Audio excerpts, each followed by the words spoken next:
What I wanted to talk about today is a bit of an update on a number of things that our integrated project team is working on. Beginning with housing, which frankly is the most important thing for us to be working on. Then want to talk a little bit about temporary bridge housing and where we're hoping to go with that and why. Want to talk about safe parking, which has been piloted quite successfully, and we're looking to expand it so that we've got room for more homeless veterans who are vehicle dwellers and who need a safe place to park overnight.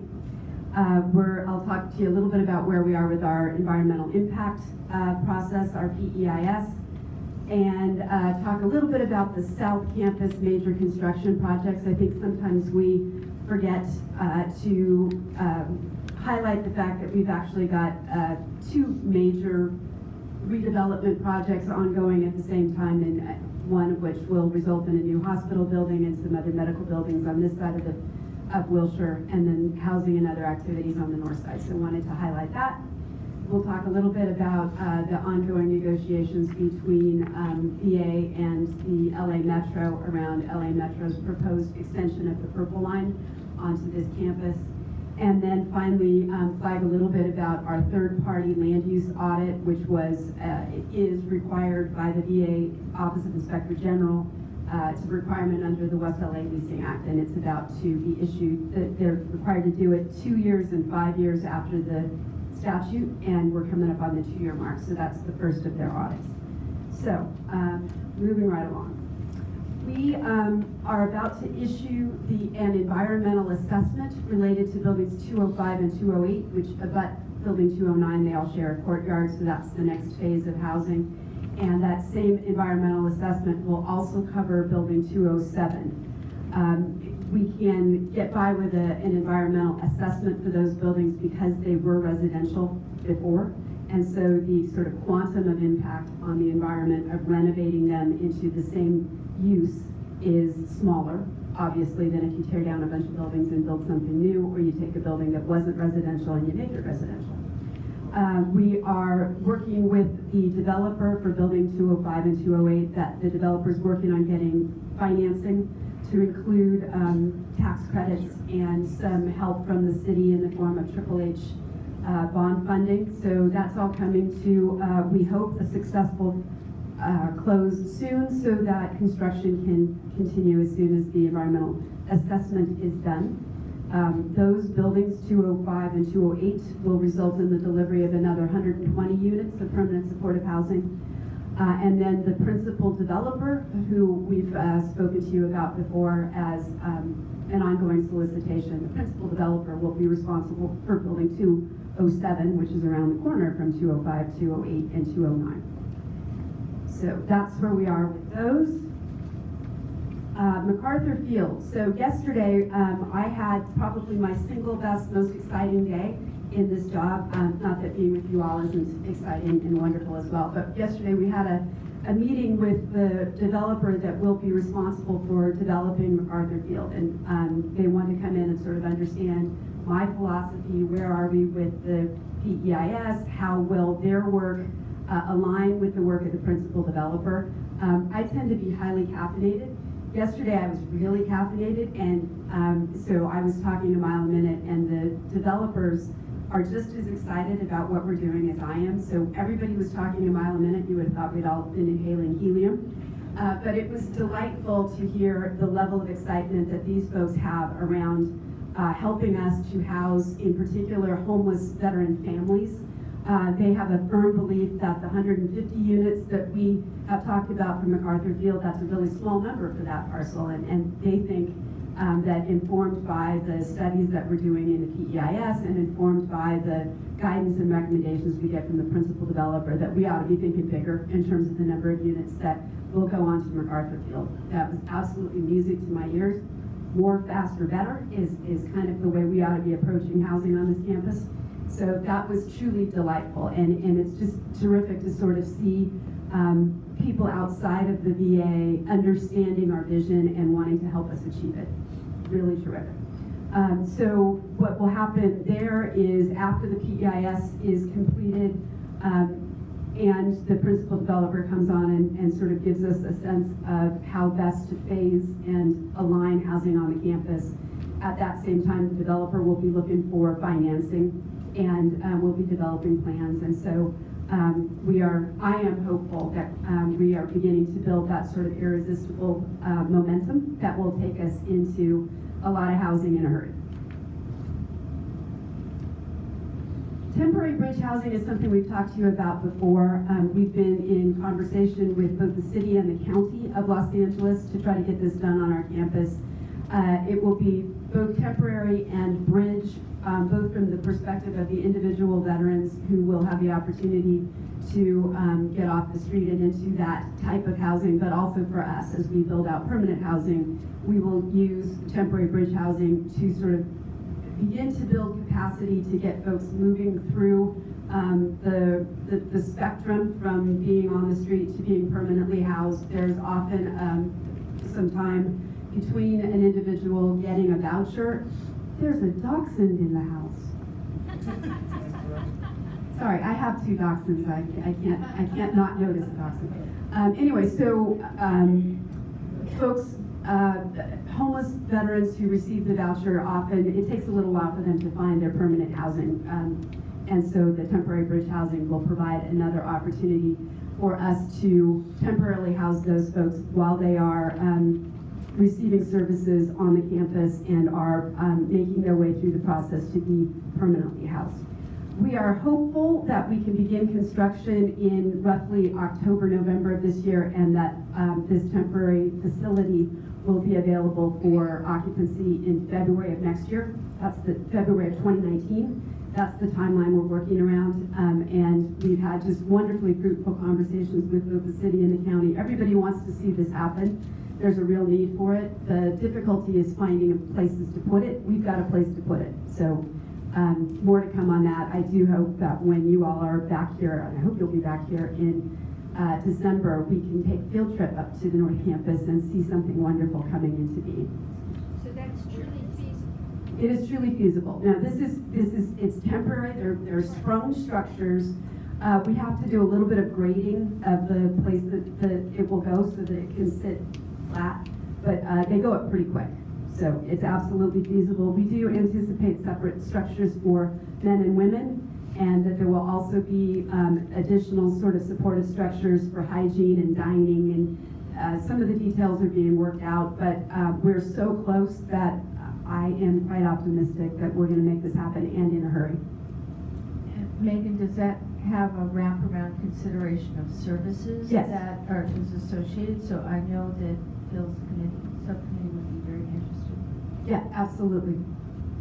Where is it? It will, the question is, where is it? It will be sort of in the middle of the campus, adjacent to the VA police station, sort of behind the building that New Directions is in, and depending on your perspective, also behind the Calvet home. Okay. There's a nice sort of open field right there that from a safety and security perspective is a great place to put such a thing. We want to be mindful of the safety of the residents, and also mindful of potential disruption and criminal activity that may go on outside the campus. We also don't want to be welcoming homeless veterans into something that looks like a prison camp. Right. So we're trying to kind of get to thread that needle, if that makes sense. But Behind New Directions? it's between New Directions and Calvet Home. There's currently a field there with some trees on it that's adjacent to the police station. Yes? Megan, are all aspects of this being funded by the city or county, both the construction and the operating services? Most of the services will actually be provided by VA. So the city will pay for the structure. The details exactly of who's going to pay what are still being worked out, but it will truly be a joint venture as between city, county, and VA. Because as you probably know, both the city and the county have come into considerable amounts of money from the state, the Yes. so-called HEAP money, Yes. which is generally one-time money.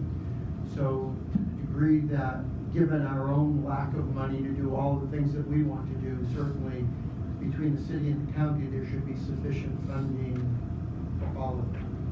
the services that our SERS folks provide, that plus the land underneath it is basically VA's contribution. But point well taken. One wonderful thing is that both the city, the county, and the state of California actually all have money to throw at the problem, and it's money that is tied to particular years, so they need to throw it in a hurry. And we've tried to sort of ride that as momentum to get this done, and frankly, that's a good thing. Megan, what's the definition of temporary? As I said, look, let me answer the question in two ways. From the perspective of the homeless veterans who stay in it, it is truly a transition from coming off the street to getting into permanent housing. I think we look at it in terms of 30-day increments. Obviously, if somebody's having more trouble finding housing, you don't want to kick them out just because 30 days have run. From VA's perspective, we have committed to having this thing on our property for 3 years in the absolute expectation that within 3 years we will have more permanent beds open, permanent units open on the North Campus. So we're filling a short-term need. I have two questions. One, will this temporary bridge housing affect the environmental impact study at all? One, and two, so far as the structures are separate for men and women, veterans only, is this for single veterans, or single veteran beds, or is it for a veteran with a dependent, or is it families? The general need, as identified by our folks in conversation with their peers at the city and county, is that there is additional temporary bridge housing being built elsewhere that accommodates families. So we would prefer that that's where our veterans with dependents go. So what we're looking at here is for individual veterans only, separate accommodations for men and women. As to the environmental impact, our VA's environmental expert has told us that he believes a categorical exception applies because all we're doing is mildly grading a field that's open and then putting a temporary structure on top of it. So there is no impact for doing this on our PEIS. Now, if these families are going to be directed to another facility, as veterans, will they have a priority insofar as finding a residence for a single parent family? It will work the same way it does now. Our SERS team works with homeless veterans with dependents, homeless families, and gets them placed into appropriate housing in the community, and that will continue. Other questions on temporary bridge housing? If not, moving on. Safe parking we talked to you about before. It's another success story. We piloted it first to see whether there would be sufficient demand and to ensure that we understood all of the needs around hygiene and supportive services and security, and it has been quite a success. The parking lot that they are currently in accommodates 10 vehicles. They really need more, and so we are at the tail end of negotiating an expanded revocable license with them that will allow them to occupy other parking lot areas on the campus so that we can accommodate more cars. It really is just a terrific program and so easy. It's kind of a no-brainer. We've got a lot of parking spaces, and there are a number of vehicle-dwelling veterans in this area who just need a place where they can park their car and not worry about somebody coming along in the middle of the night to make them move on, and getting a good night's sleep so that they can get up in the morning and continue their search for work and for permanent housing. It really is. It's a everybody wins type of situation. Talking again about the PEIS, we are on target to issue the draft in the latter part of this calendar year. That then triggers a public notice and comment period. One thing I would really love for this board to look into is ways to help us ensure that the public outreach and the solicitation of public comment around our PEIS involves and includes as much input from veterans as possible. So obviously there are going to be a number of stakeholders who are going to be interested in the environmental impact of what we're doing. Some of them are going to be our neighbors who have registered concerns about additional impact on traffic and noise, etc. But we also need to make sure that the voice of the veteran around the sort of development options that have been studied as part of the PEIS, that their voice comes in to help us make the right decisions for them. So we'd look to this board to sort of help ensure that we've got that veteran voice in what we're doing and considering. So would we, I think you're charging really with that request that our subcommittee for outreach and communication be the one that you work very closely with, and that we also utilize other assets from the Department of Veterans Affairs, like our community veteran engagement boards, Yeah. and even the voice of the veteran, how we could do some focus groups or surveys. Absolutely, yeah. We here at GLA have a very active CVEB, so absolutely will enlist their aid as well, but just wanted to flag that I do believe this board has a role to help us make sure that we get all of that, the veteran input.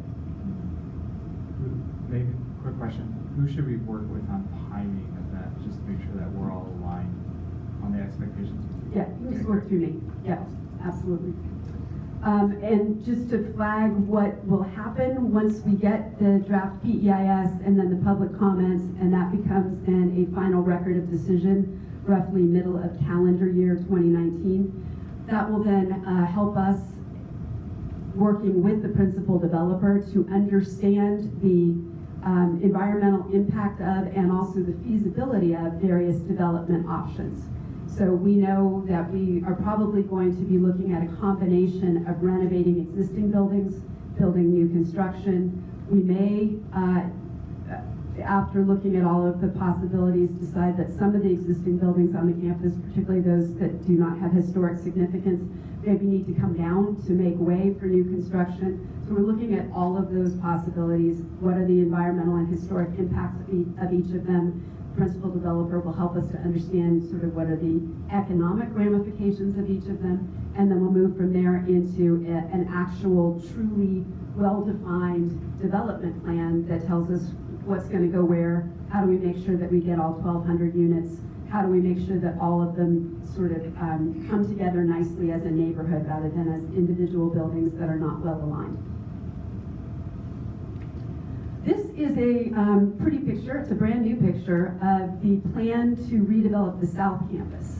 It's probably a little bit hard to see from back there. I do think our friends at Vets Advocacy have a tendency to help us with putting things up on their website, which makes things a little bit more accessible to those who maybe can't see the screen. But one of the things that I wanted to flag here is the central kitchen, which is the second one up from the bottom, right down there in the corner. That is going to be a critically important building. The current kitchen that serves this hospital is up on the North Campus. It was built in the 30s or 40s. It's falling apart. It is, I believe, over a mile from this building. That is a terribly inefficient way to provide food service to a working hospital. Yep. Dr. Davis is staring at me. It's on the campus, Does but it use open flames? there's dogs that are turning a spit. Not really. It's truly ancient, and it's falling apart. And we have both the money, and I believe we'll soon have an actual congressional authorization to build a new one adjacent to the hospital. There's a good idea. And so that will be hugely important. The current model that most hospitals use is not the old-fashioned, everybody in the hospital gets the same meal and it's all the foods are gray and it comes cold. That's not the way most people want their food when they are hospitalized. And having your food service facility close to your patients is sort of key to being able to move to the modern expectation of sort of, people order what they want. Guided, of course, by a nutrition service that decides whether there are dietary restrictions that are going to be good for the patient. So this is actually key to improving the veteran customer experience around being in this hospital. And so I'm very excited that we're on the precipice of being able to move it. We will also, in the new setup, have a lot more sort of pedestrian-friendly footprint of the buildings on this South Campus. Right now, you do see people moving around on foot. It's not easy. And of course, it's also irrational. What is where on this campus is truly irrational. It's not well signed. There's no logic to it. And so as we move to redevelop South Campus to consolidate all of the healthcare services and then also redevelop North Campus around housing and other non-healthcare services, we want to make sure that the layout is rational and pedestrian friendly. And so you'll see there's a pedestrian promenade. There's a lot of things around this design that are intended to make it easy for somebody to park in one place and then move easily from one building to another. They're separate outpatient clinic buildings, they're separate research buildings, but they are all integrated in a way that makes it easy for people to get around. So Megan, which of these projects is funded? They all have, it's a good question and it's hard to answer, but let me hit it this way. They've all been put into our SCIP, our Strategic Capital Investment Plan. They have all been presented to Congress as part of our prospectus. Some of them are partially authorized and partially funded, but they are all, other than building 300, I don't think, which is the replacement kitchen, I don't think anything is fully funded yet because they're multi-year projects, and unlike DOD, we don't have a smart process where somebody gives us all the money up front to actually complete a building. But we're doing all the right things, and we have a lot of support from our congressional offices around getting this done. Megan, who actually does the development? Who's actually responsible for this plan and the development that will take place? So the answer is there are a couple of offices within VA. The architectural firm that did this drawing is Leo A. Daly. We work with them a lot. So it's a combination between in-house and contract support. The point being that the VA is capable of developing, as you termed it, a rational strategy Yes. for putting up buildings that are consumer friendly. Yes. Which of course is one of the issues that was raised in our previous meetings about the capacity of the VA to understand how things should fit together and how housing should relate to other activities here. We've got the hospital relating to a central kitchen and to a variety of other services, and it will be the VA that will actually do the development, and they've thought about all of the things that are contingent to create a rational plan. Yes. We also, for our major construction, we are required to, and I will say for public consumption, we are privileged to partner with the U.S. Army Corps of Engineers that does a lot of our major construction. They do a lot of their own healthcare construction as well. Some of it turns out very well, some of it less so. But although hope is not a strategy, I remain hopeful that this will be one of the projects that turns out well. So I did want to flag that for because this is the newest schematic. It is more rational in terms of the way the buildings relate to each other than the prior set of drawings.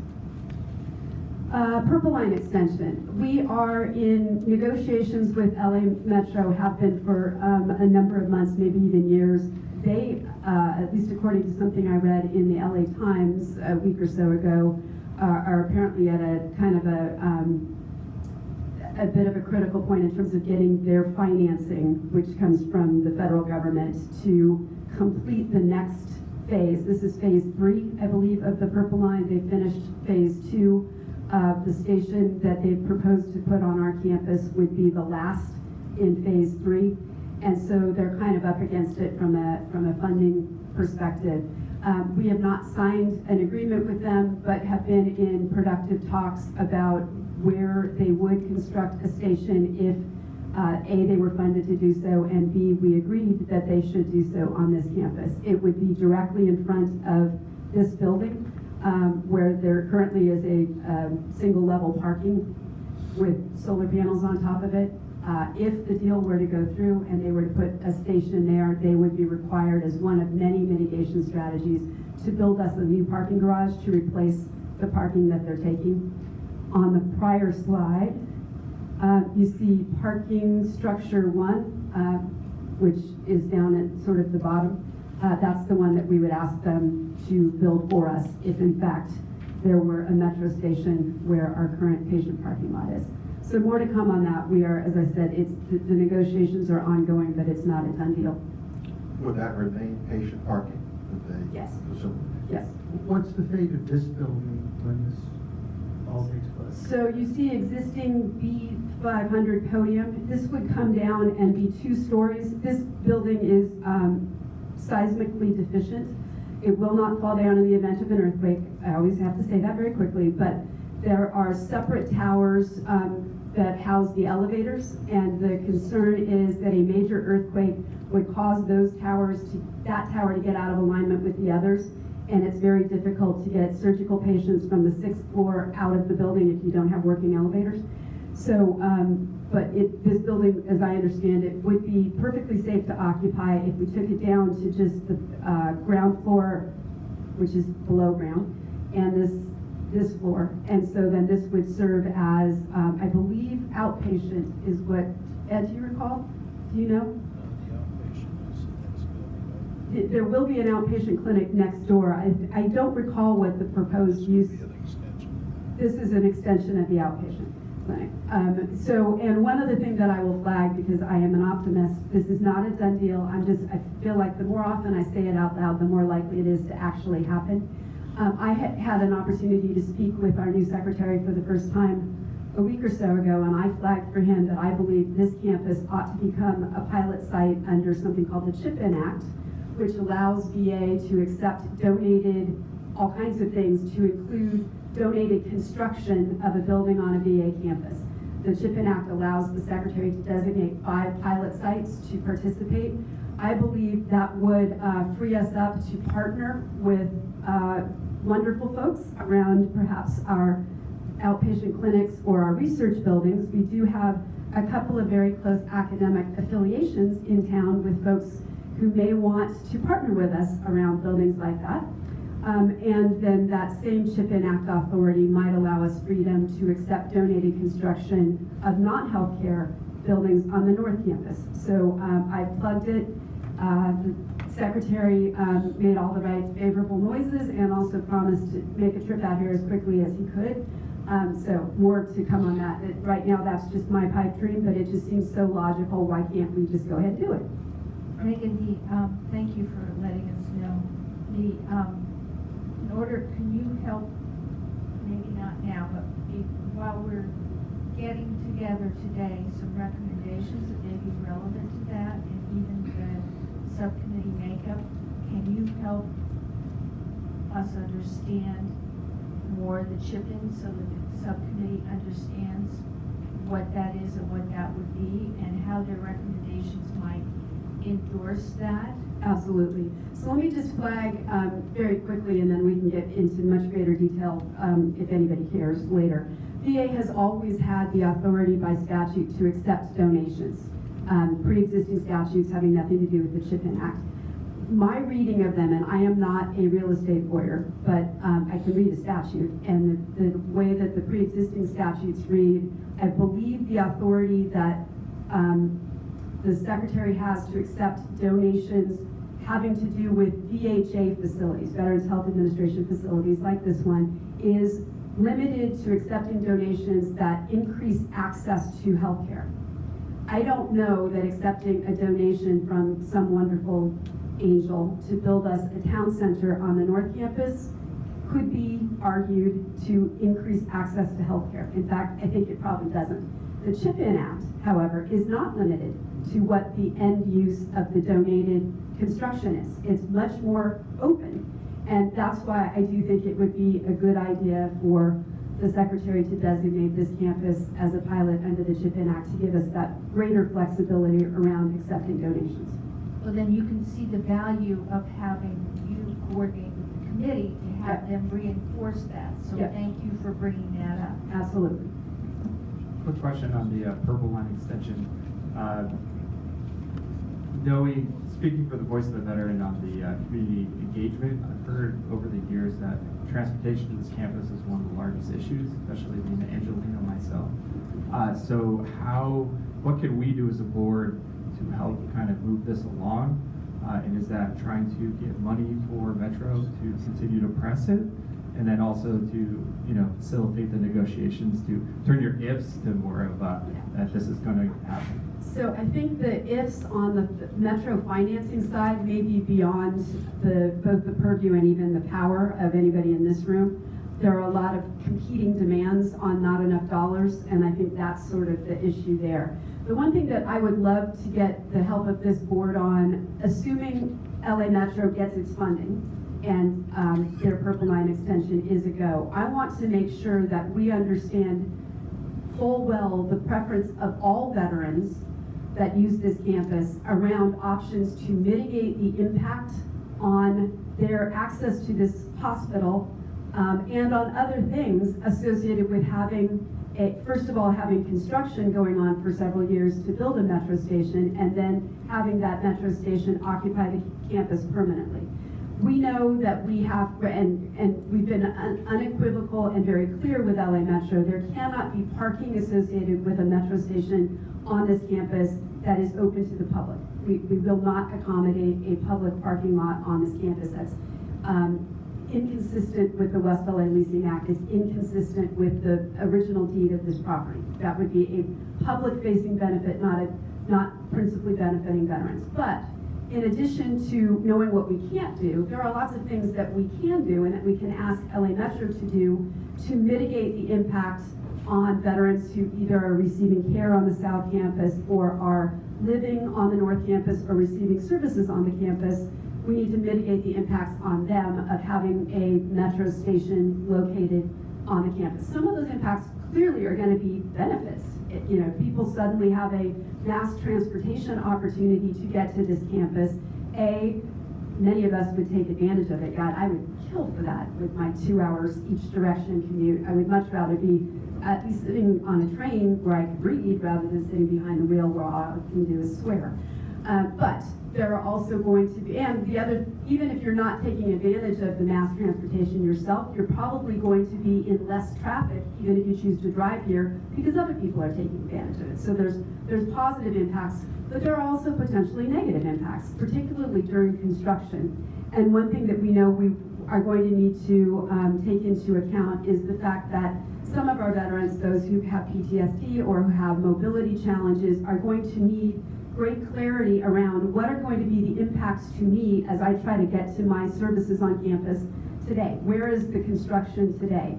Are there big trucks going by that I need to be mindful of and may need to route myself around? What if I'm mobility challenged and I have an appointment on the South Campus, but I also need to get to the North Campus for some reason? How am I going to get my wheelchair past the construction zone if it's right in front of the hospital? All of those things. And our team, in working with, we've pulled the clinicians here who know quite a bit about the needs of the veterans that they care for, but we're going to need your help in making sure that we have all of those veterans' voices helping us to understand which mitigation strategies are the most desirable and helpful for them.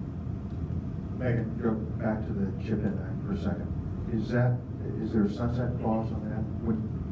It's a good question. I'll have to read it again. I don't know. The one thing that's a little bit tough, so the Chip-In Act was originally written with the Omaha project in mind, and there was a group of private donors in Nebraska who wanted to donate money to sort of pay for half of a hospital, and VA would pay for the other half. It wasn't exactly half and half, but it was built around the notion of commingling private funding with appropriated funding to build something that VA needed. It's not necessarily a perfect fit for a situation in which the entire construction or renovation budget comes from private donations. The reason I say it's not necessarily a perfect fit for that is the statute itself requires that any project that the Secretary accepts donations toward be in VA's strategic capital investment plan. Well, that plan is a way that competing demands on VA's appropriated funds for construction get prioritized. And so, for example, if we were going to accept donations, private donations to renovate the Wadsworth Chapel, or we were going to accept private donations to build us a town center, we probably wouldn't instinctively put either of those things into the skip because we're not using appropriated funds.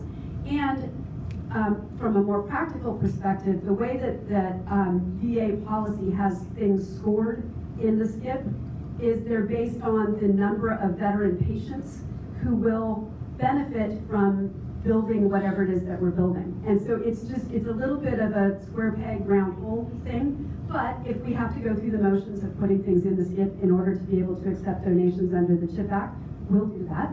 We can find a way to do that. We can find a way even, I hope, to convince those in central office who go through the exercise of scoring things in the SCIP that they need to understand that we have needs here that really can't be scored against the same scoring rubric as a new hospital. And so we'll go through it. We'll get there. Did I answer your question? I don't remember what the question was. I prattled on so long. That was good, thanks. All right. Wanted to also just flag this, I believe is my last slide, yes, the third-party land use audit. As I said, the West LA Leasing Act requires our Inspector General to take a look at all of the third-party land uses on the campus and also at our progress toward implementing the draft master plan. And they then have to provide a report to Congress 2 years and 5 years after the West LA Leasing Act was enacted. Their first report is due to Congress on the 29th of September. They have told us they will deliver it on the 28th because the 29th is a Saturday. And generally speaking, when our IG provides a report to Congress, they also publish the report on their website, so it does become available to the public. It is our IG's general practice, and I believe it is even required in the Inspector General's Act, that the agency be given an opportunity to respond to the IG's draft findings and recommendations, and then the agency's response is part of the report that goes to Congress and is published. It's all ongoing, and we are not allowed to talk about the conversations that we've had with the IG about what their findings might be, because until they publish it, they could all change. So I just did want to flag for this group that we're in the midst of that. We've had a very robust and I think congenial, collaborative working relationship with the audit team. They had a terrible job. I mean, there was just a lot of stuff. We had expected that they would only look at land uses that are currently on the campus and maybe even only at those that started at or after the time of the West LA Leasing Act. They went way back. They looked at the original deed, which is great. It's just the universe of stuff that they looked at was enormous.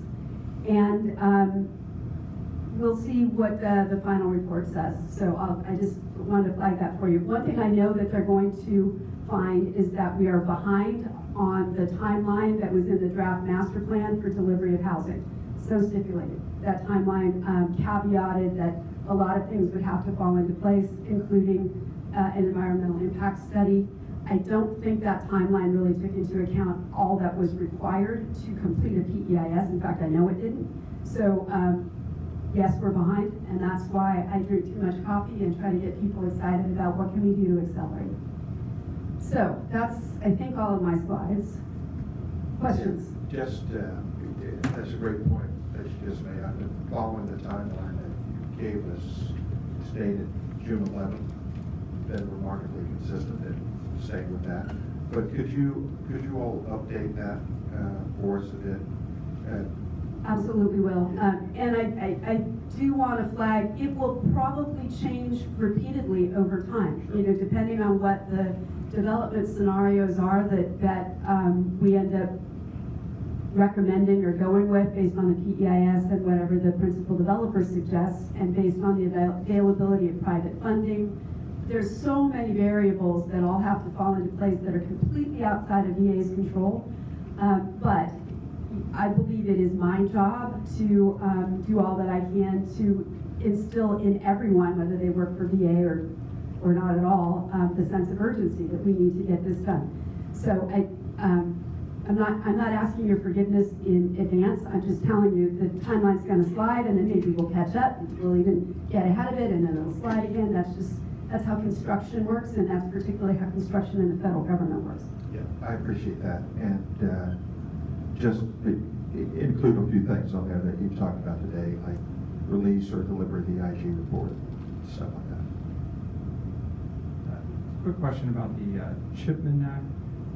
And do you have a list or an an idea of the types of buildings that you would like to see as donation, and then what we could do to try to facilitate that in outreach, and also into the recommendations of the secretary as well. Because those anecdotal examples, I think, will kind of hit it home. Yeah, That's absolutely. important. So I'll flag again that although we do have a model that we know works in terms of how to get housing built under our enhanced use leasing authority and how private funding, how developers can get funding for that, I don't believe we have a single model. I don't think we've ever done anything like a town center, an enterprise district. The non-housing activities that are called out in the draft master plan and that are sort of enumerated as the types of services that VA should bring to this campus through leasing, that's in the West LA Leasing Act. We've never done anything like that. And we have no appropriated funding to do it, so we're gonna have to figure out how we get private money in the mix. And so if you just, the answer to your question is yes, I will give you a list, but I would also suggest that if you just take a look at the draft master plan and the activities that that draft master plan said should happen on this campus in order to provide a vibrant community, not just for veterans living on it, but other veterans coming for services and members of the community coming in to be part of that community. Almost all of that stuff, we're gonna have to figure out a really innovative way to fund. The good news is we're in a very affluent town with a lot of people who are really committed to improving the lives of needy veterans. So we just need to figure out how to get people excited.